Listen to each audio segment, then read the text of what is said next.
My name is Farzin, certified hypnotherapist and head of Solistic Hypnosis, an alternative and holistic mental health service. Welcome to our Solistic Hypnosis online channel. Let me share with you now, what is your ego? Across a variety of religions and even martial arts systems, there is an emphasis on destroying your ego. Maybe the translations may not be 100% accurate, but there seems to be a theme that the ego is bad and should be starved. But when it comes to the ego, it's a matter of life and death. Without the ego, you cannot live anything tangible and experience creating your own life. You would not exist. Now, if we consider yourself to be of the spirit or a soul, by your nature, you do not exist.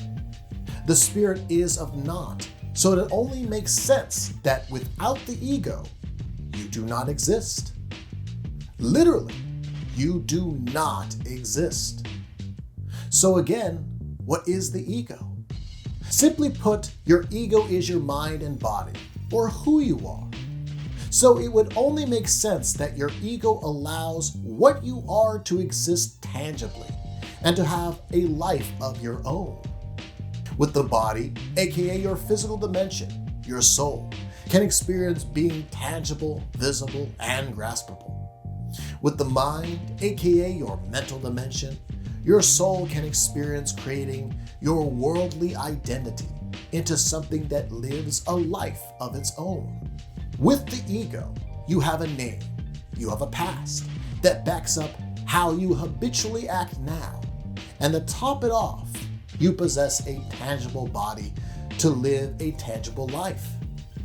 Your ego is who you are. Because again, if we are to consider ourselves as originally spiritual beings, we don't possess a life of our own. We don't say, "This is who I am." We really have no differences. It's a bit weird even for me to speak of us as the spirit, just for the fact that to be spiritual is to see yourself without an ego or without tangibility. The only reason I can speak about us being the spirit is because we all have a specific ego of our own that I can speak directly to with my own ego. What we are is that blank canvas of spirit, but because of the ego, that canvas will be painted with all kinds of colors and thus have a life of its own. But as we spoke about before, why do some religions and even martial arts systems push this idea of destroying the ego?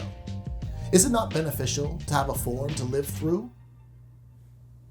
The truth is that many of these religions and martial arts systems are talking about destroying your desperate reliance on your ego, needing to be something, and to open your mind up to something new and fresh.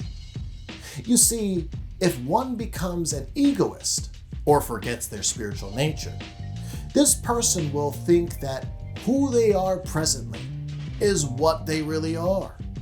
It's as if the egoist believes that who they are presently is how they were born into the world. Yet this is false, as we were all naturally born pure, because we just started our new life with a new body. We don't have any awareness of our name, we have no memories to habitually act from, and you are just starting to get acquainted with your new baby body. You basically didn't have an awareness of an ego for yourself. Regardless, there's a life, a soul, or what you really are that acts out naturally to the world. It's not till later in childhood that you give into an egoic identity.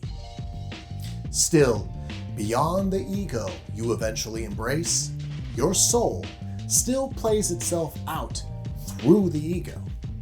The soul is the beginning, middle, and end, for this life is always what you really are. regardless if you forget the spirit. And this is an easy realization. Since you started off as a blank canvas and inevitably you changed, you can change again.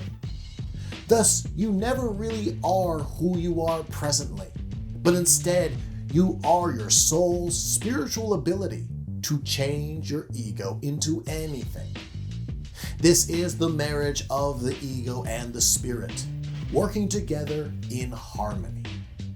The ego provides the form, the spirit provides the potential.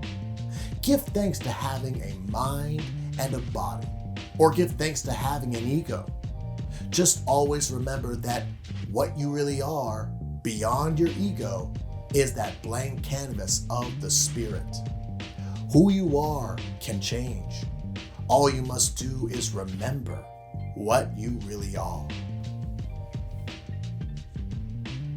Now, it's very easy to experience your ego because you are already naturally intimate with your mind and body. However, I suggest if you really want to experience your ego, look back to your childhood, especially when you were a baby. Notice how you started at nothing and then you changed over the years. You can see how the ego is nothing more than different clothes and masks for your soul's body of nothingness to be covered by.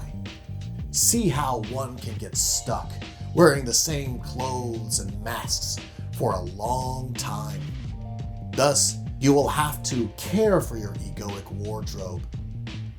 From the ego's finite reality to your conscious involvement on changing your egoic ways, you know now what the ego is and how to handle your ego.